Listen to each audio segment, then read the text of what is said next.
Wala na tayong pakialam dyan. Giyalawin nga mo ito eh. Sa daan lang tayo. Hayaan mo sila dyan. Dadaan yan dyan.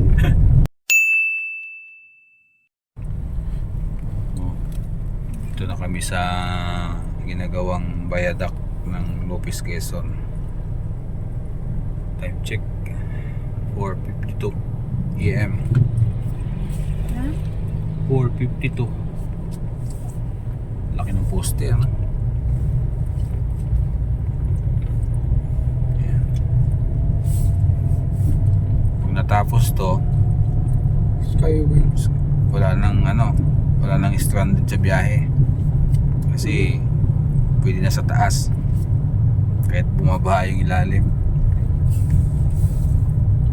Tutusin mataas na to no? Naabot pa rin ng tubig.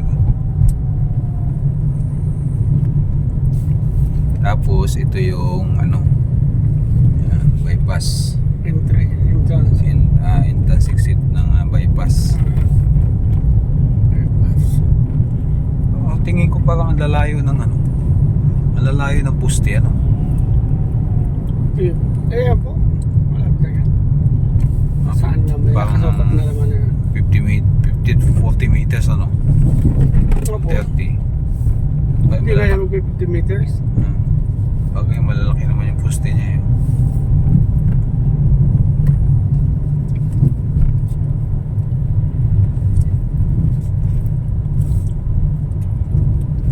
Tagal na nitong ganito pasada dito.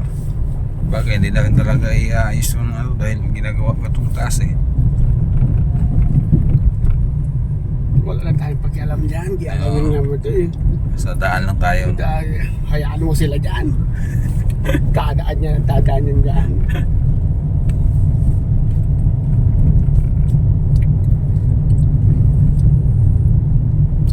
Isa ito sa mga malubak area na to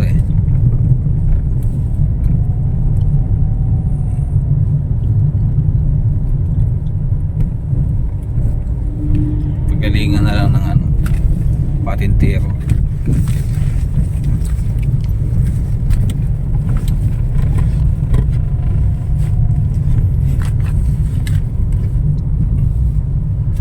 Kanyang iwas na lang tayo.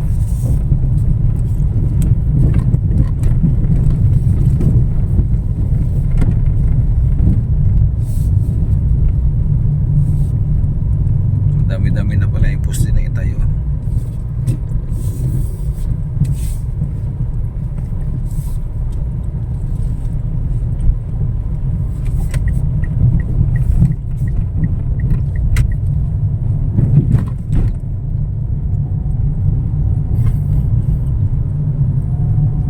May nag-iikot sa nila sa site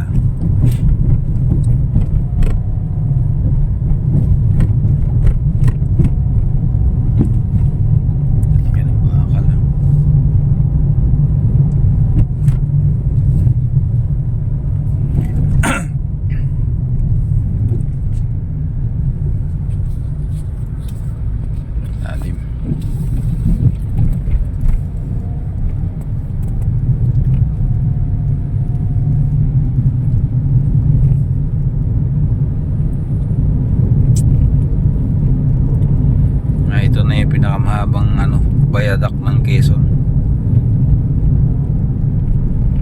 Natapos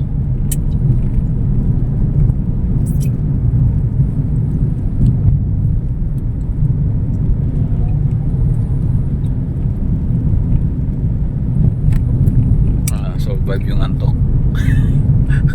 Wala yung antok ko. Wala na to sa tos.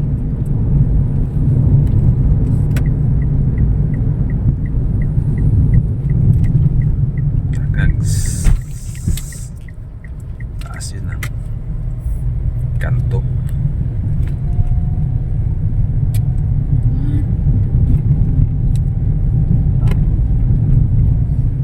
Lalo na kung di mo kita na ganito. Lagi sa Marilaki.